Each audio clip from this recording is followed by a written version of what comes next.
So, we have my first aid kit.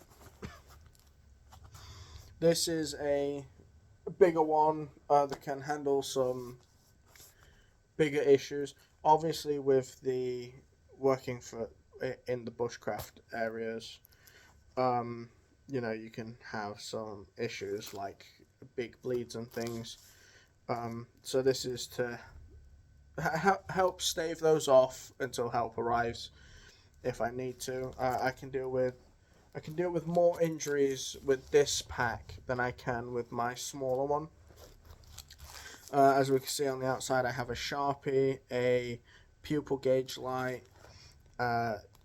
shears, and a normal pen. And they are shears, because not scissors. There is a difference.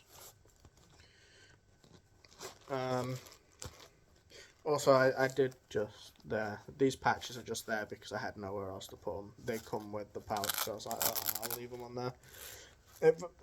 Obviously, we know that it pulls off Velcro wise, so I can just pull it off of the pack if I need to.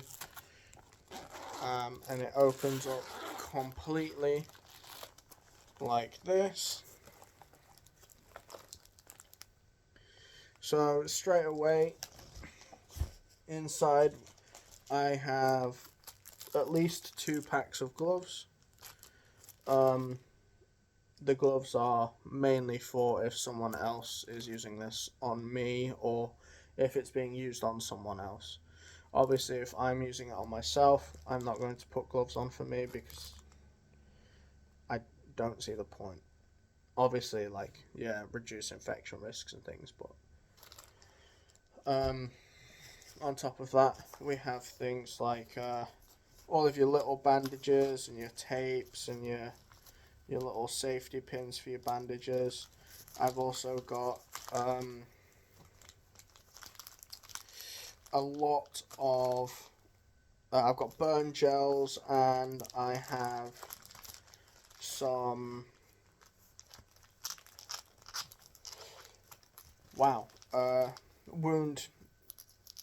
wound wipes, for cleaning wounds and things.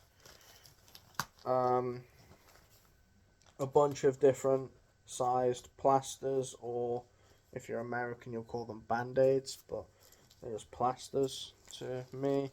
Got some larger ones, some very small ones. It all just depends, and that's just plasters, I have a single chest seal. I also have some Celox Rapid, which is a Z-type bandage with some quick clot on there. I have a cat tourniquet.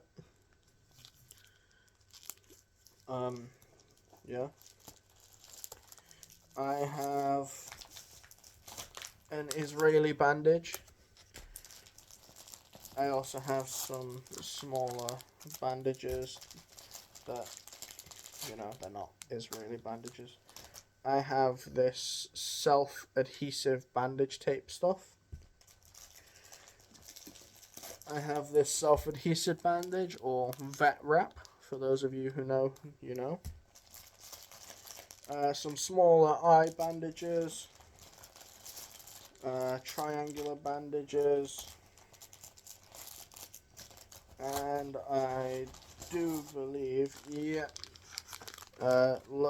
just some non-coherent or sterile gauze pads, or little wound pads, different sizes and thicknesses and things, just as a precaution.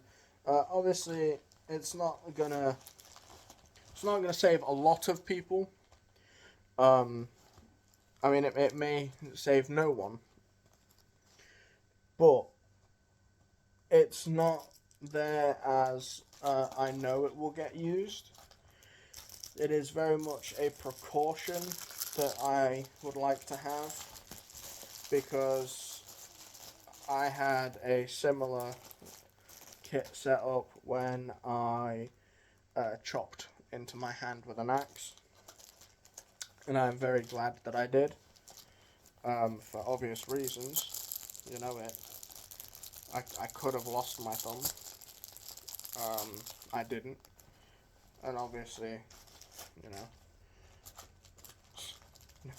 not a nice wound to have, you know, a hole in your thumb. For a while I had that. But yeah, you know, I know it's nothing professional, you know, it's not a professional kit. I don't pretend to be a professional. I have, you know, life-saving knowledge and equipment. That is correct. But the thing is for me, it is about if I can at least apply pressure to a wound, or even a tourniquet in the right situation, I can, you know, potentially save someone's life if I had to. But this is how it is set up for me, and it's always set up so the gloves are the first thing I can reach if I need to. And obviously it's a complete seal pack.